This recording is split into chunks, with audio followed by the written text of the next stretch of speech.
15-20 dəqiqə sizin dəyərli vaxtınızı alacaq. Qalə Əmirəl-Müminin Əli ibn Əbi Talib əleyhissalam vəl-əqlu hifzut ticarub vəl-əqlu hifzut daha doğrusu təcarubi təcrübəni yadda saxlamaq ağıl və düşüncə nişanəsidir. Çox nəfis bir dərsdir bu dərs. Və xayru mə cərrəbdə mə əzəkə. Ən yaxşı təcrübə sənə öyüd verən təcrübədir.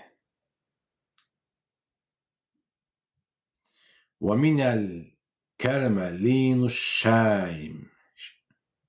Şim. Bədiril qursətə qablə ən təkунə ussa. Yumşaq rəftar böyüklükdəndir. Bəlkə də bu dərs çoxunun qəlbindən xəbər verən bir dərs olacaq. Siz Allah yuxulamayın. Bilirəm, gecdir, ola bilsin, kimsə yorğundur, sərişdə olacaqdır, amma çox danışmayacağım. 20-25 dəqiqə maksimum səbr eləyin. Çünki dərsin içində özünü görən insanlar olacaq bu dərsin içində. Mən əminəm ki, əksəriniz özünüzü bu dərsin içində tapacaqsınız. Qüssəyə batmazdan qabaq fürsəti qənimət say. Bundan vəsiyyət bitir.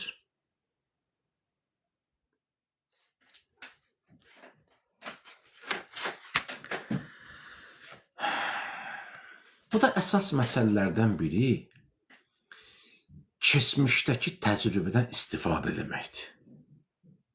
Baxın, biz nə zaman ağıllanırıq? Qoy sözü bəs bu cür lor deyim, nə bilim, kobud başlamaq kimi çıxmasın. Qoy sözü bu cür deyim. Biz nə zaman ağıllanırıq? Adətən necə olur? Bizdə proseslər. Məsələn, nə zaman dərs olur bizə hansısa məsələ? Nə zaman?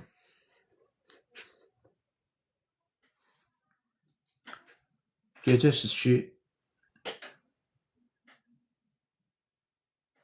bir hadisənin müqabilində.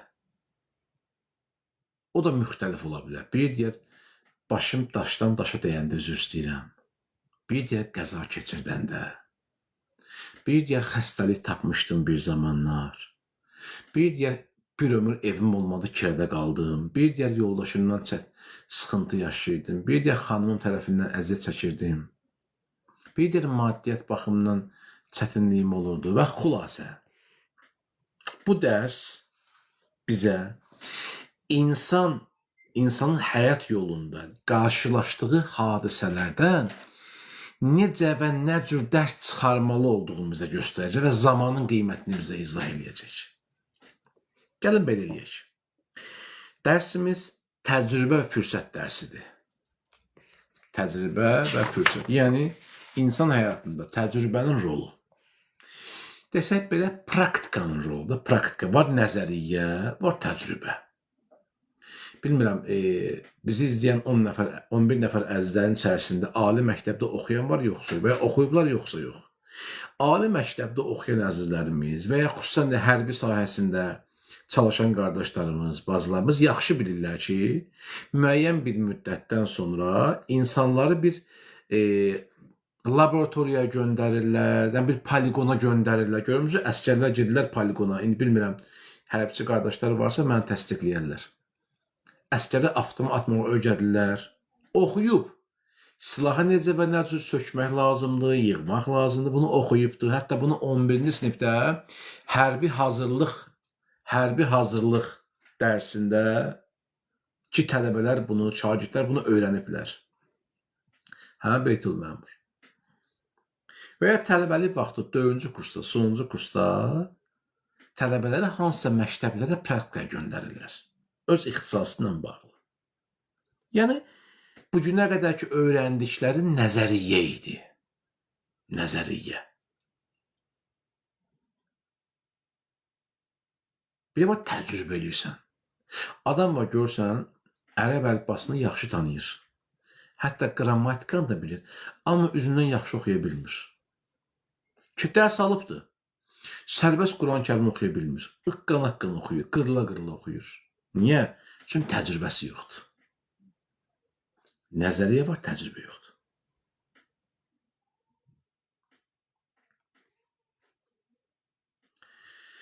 Burada 4 mühüm həyatı prinsip vurğulanır həmin bu vəsiyyətin içərisində. Diqqətlə qulaq asın, tapacaq dərsdə biz özümüzü diqqətlə qulaq. Hətta deyəcəksiniz ki, məndən danışır bu adam. Hətta əlacınız olsa, oraya yazarsınız ki, vallahi sən məndən danışırsan. Gələcəm həmin məsələyə indi. 4 mühüm bu da həyatı prinsip vurğulanıbdır. Yadda saxlayın, təcrübəni yadda saxlamaq ağıl və düşüncə nişanəsidir. Ən yaxşı təcrübə sənə öğüt verən təcrübədir. Yəni, bir cür olmasın ki, bir şey oldu, keçdi, yox. Niyə deyirlər ki, ölüm ən böyük təcrübədir? Və ya ölüm ən böyük dərsdir. Biz kesin dərs oxuduq bunu saf qəlb mövzusunda. Ölüm ən böyük dərsdir.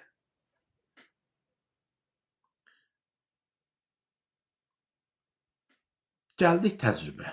Dedik, təcrübə ağlın sərmayəsidir. Yadda saxlayın, ağıllı insanlar ikinci dəfə səhv eləmir.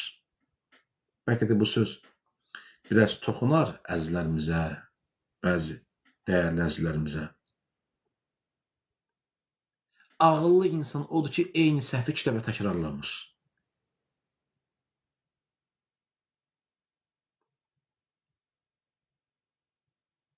Adam var deyir, filan hadisə heç vaxt mənim yadımdan çıxmaz.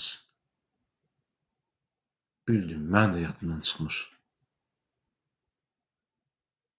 Bu da kimi soruşsan, keçmişdə hansısa bir hadisəni xatırlayacaq.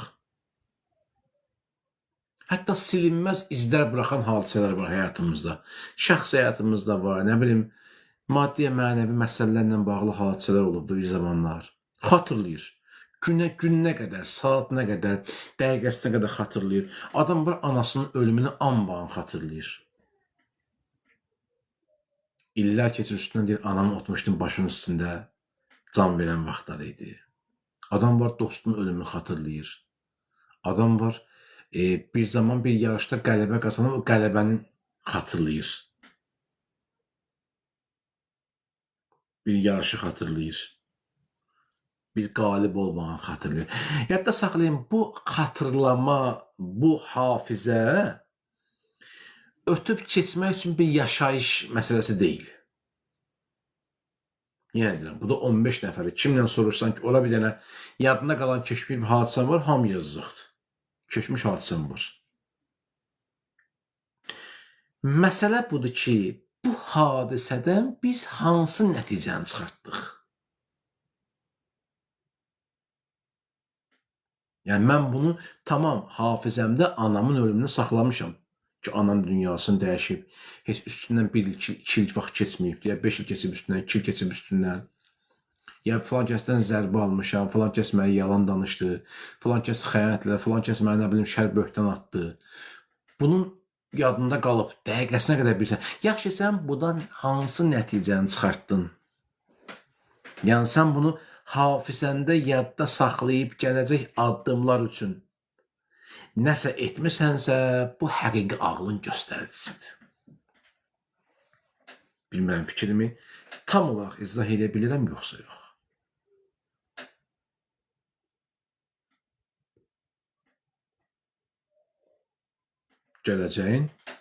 Gələcək hadisələrə fikir bildirmək, ona qarşı hazır olmaq üçün bir dənə təcrübə bax budur. O zaman buna deyərlər təcrübə. Buna deyərlər səhv etməmək.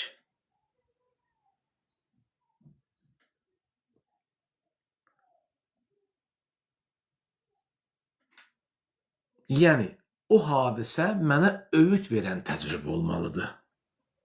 Yəni, insanın xarakterini islah edir, ona nəyi edib etməməli olduğunu öyrədir. Adam var deyir, filan kəs düzəlməz. Düzələ bilər. Hamı düzələ bilər. Hamı düzələ bilər.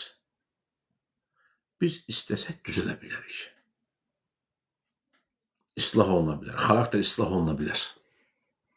Sən sadəcə hadisələrdə nəticə çıxartmırsan, dərs almırsan və nəticə etibarilə elə həyata bu cür davam edirsən.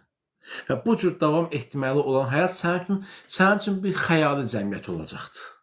Sən ancaq elə arzularda yaşayacaqsan, xəyallarda buludların arasından qənət çalacaqsan, ağatda oğlan gözləyəcəksən, şahzadə qız gözləyəcəksən, gözəllər gözəli, bir vaxt gələcək yaxşı olacaq. Yox, təcrübəni istifadə edib ortaya qoymasan heç nə yaxşı olmayacaq. Heç nə. Bunlar böyük insanlar deyirlər. Böyük insanlar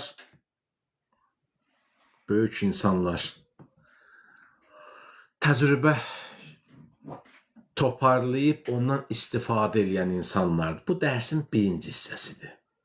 Qısa keçirəm ki, o bilənə vaxt qalsın. Gəlirik, orada bir söz keçdi. Yumşaq və mülayim rəftar. Bu sözdə hamımız özünüzü tapacaqsınız.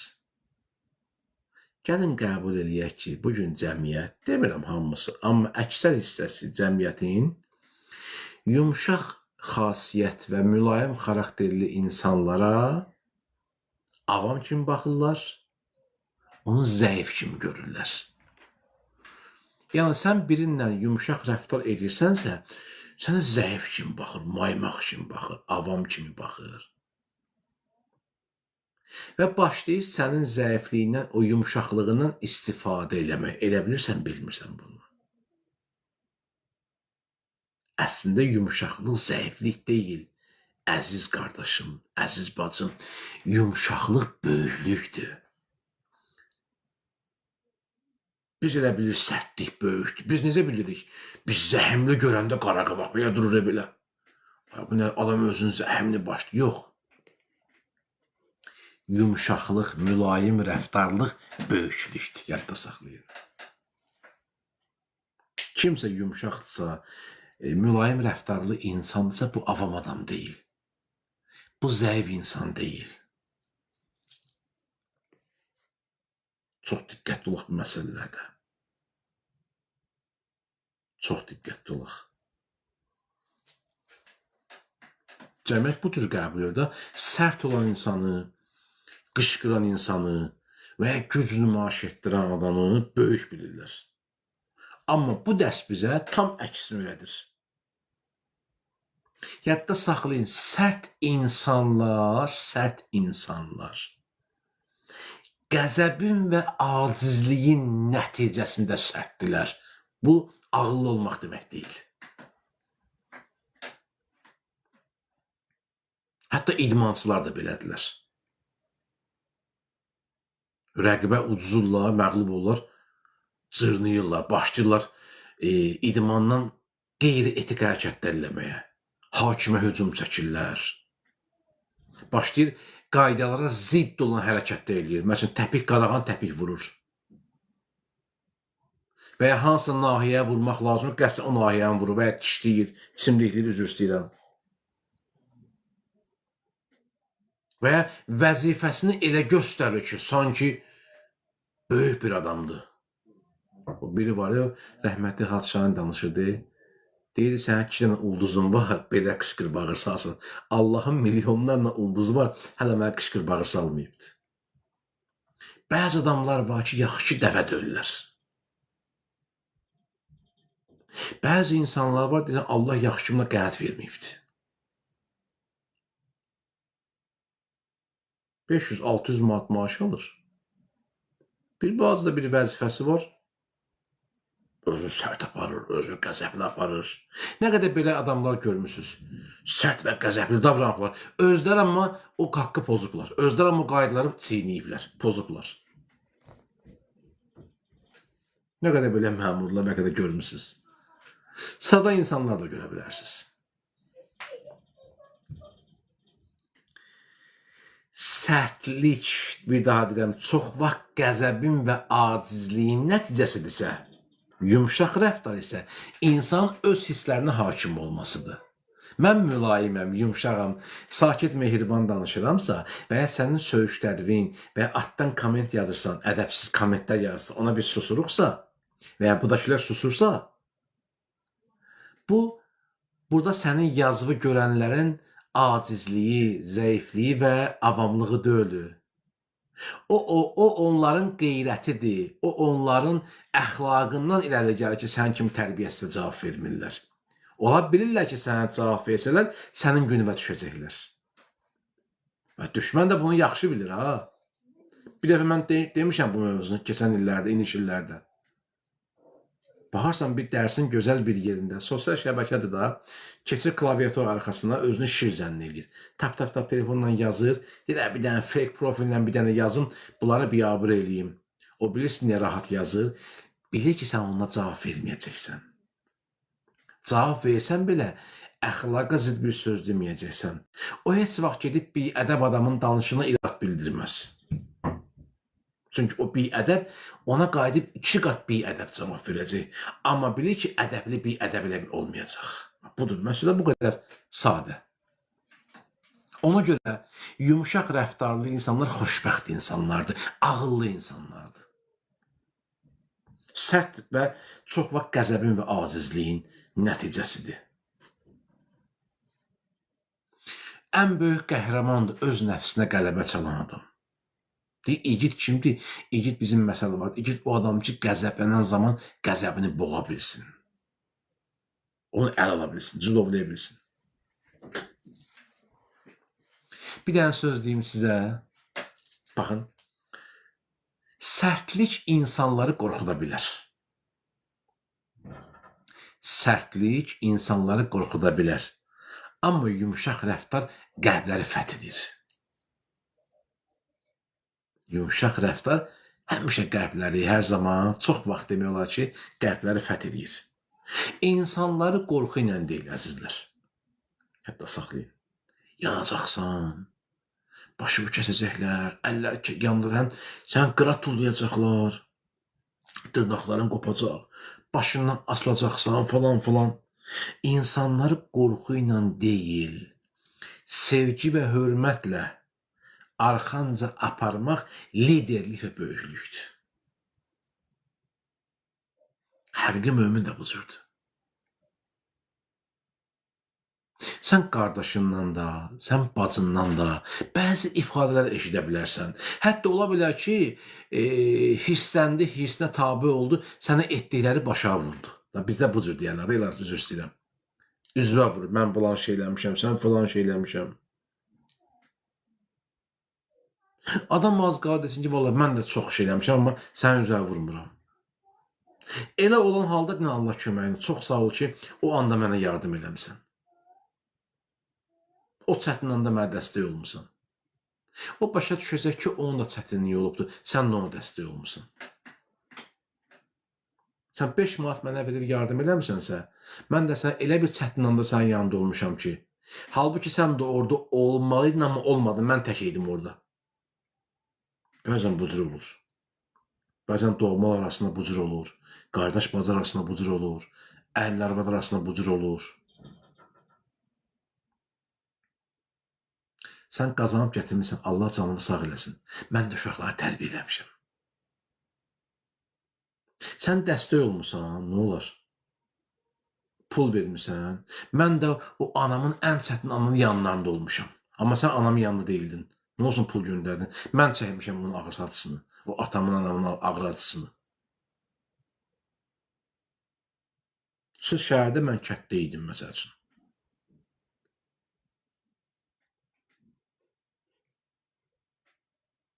Belə hallar baş verəndə deyin ki, çox sağ ol. Haqqı var, əziyyət çəkmirsən. Çox iş görmüsən. Biraz başa düşən olsa öz səhvini anlayacaq ki, mən düz söz demədim. Axı, bu adam da elə-belə işlər görməyibdir. Bu da sıradan bir işlər görməyibdir.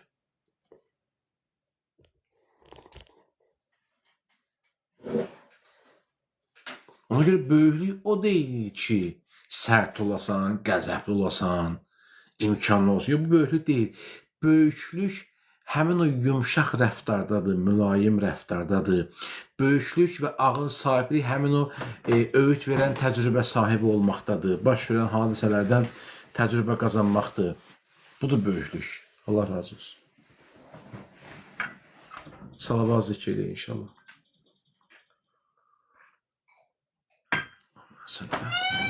Nasıl?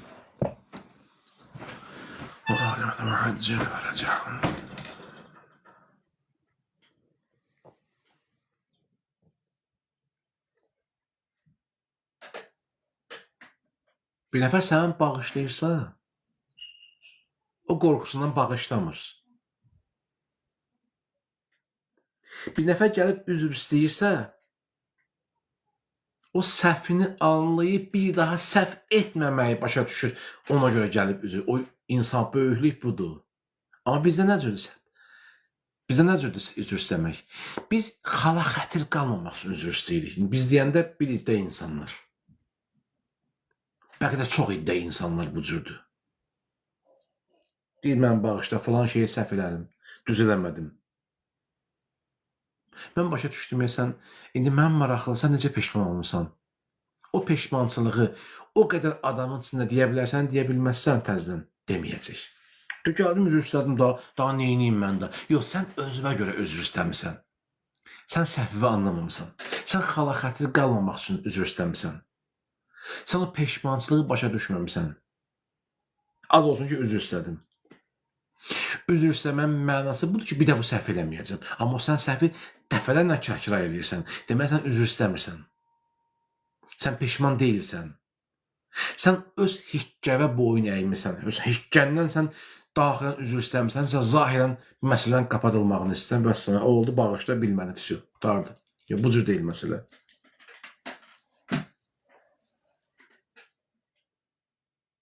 Mərhum Əllamə Qazi Təbədabi, Allah ruhunu şad eləsin.